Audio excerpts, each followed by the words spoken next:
এবারের ঈদটা একদমই ঈদ মনে হচ্ছে না। কারণ প্রতি বছর যেই বাসায় কোরবানি হয় এই বছর হচ্ছে না। তাই খুবই মনটা খারাপ। তাই বলে কি বাচ্চাদেরকে মিস করব ঈদের আনন্দ থেকে। আসসালামু আলাইকুম।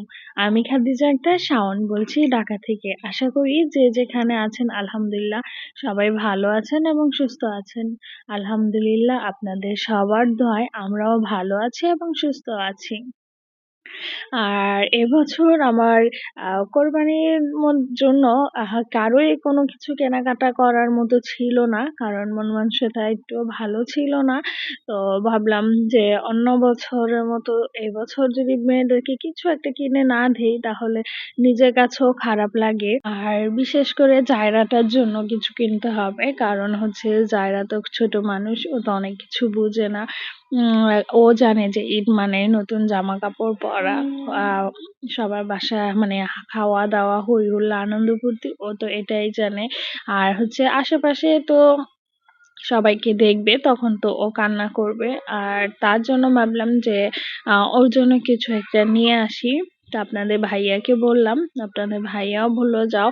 আর রমজানের ঈদে আমি সবসময় কি করি, রমজানের ঈদে যে কাপড় থাকে ওইখানে আমি একসাথে একটু বেশি করে কিনে রাখি। তো এবার না সেই কাজটা আর করা হয় নাই। তো এবার আপনাদের ভাইয়া বলেছিল যে পরেও নিও তুমি, প্রতিবার নিয়ে তো রেখে দাও, তো নতুন নতুন জিনিসপত্র বের হও পরবর্তীতে তখন নিও। তো ভাবলাম ঠিক আছে। তো ওই সময় আর নেওয়া হয় নাই। তো এখন আর কি করার, আজকে বের হয়ে গেলাম।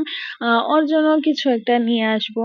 আর এই যে যাওয়ার আগে ব্যাগগুলো চেক করে নিলাম যে সবকিছু ঠিকঠাক করে নিলাম কিনা, বাসার চাবিটাও সবার আগে নিয়ে নিলাম।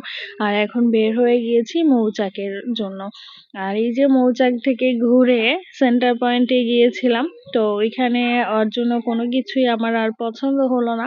কারণ হচ্ছে আমি যেই টাইপের চাচ্ছিলাম ওই টাইপের জামা কাপড় ওইখানে আমি পাচ্ছিলাম না। আর আমি চাচ্ছিলাম সিম্পলের মধ্যে। কারণ রমজানের ঈদে যেহেতু গর্জিয়াস কিছু কাপড় চোপড় কেনা হয়েছে ওইগুলি পরা হয় না। তো এখন যদি হালকা পাতলা কিনে দেই তাহলে ওইটা পরতে পারবে। তো এই যে এখন চলে আসলাম ফরচুনে। তো যাওয়ার আগে এই যে ৩টা ড্রেস দেখলাম, তো যারাকে বললাম এটি নাও। তো অলরেডি ফরচুন থেকে ওর জন্য একটা ড্রেস আর যারার জন্য আমার জন্য 2 পিস নিয়ে নিয়েছি এক সেট করে। আর এখন বাসায় যাচ্ছি। আপনাদেরকে একটা কথা বলি, যদি আমার ভিডিওটি ভালো লাগে একটু লাইক কমেন্ট আর শেয়ার করে দিবেন। আর কে কোথা থেকে আমার ব্লগটি দেখছেন একটু জানাবেন। আর কে কোথায় আছেন এটাও কমেন্ট করে জানাবেন। সবার ঈদ সুন্দর কাটুক, আনন্দে কাটুক। আর এই মুহূর্তে বিদায় নিচ্ছি। আর হ্যাঁ, যাওয়ার আগে একটা কথা বলে যাই, সবাইকে হাম্বা মোবারক।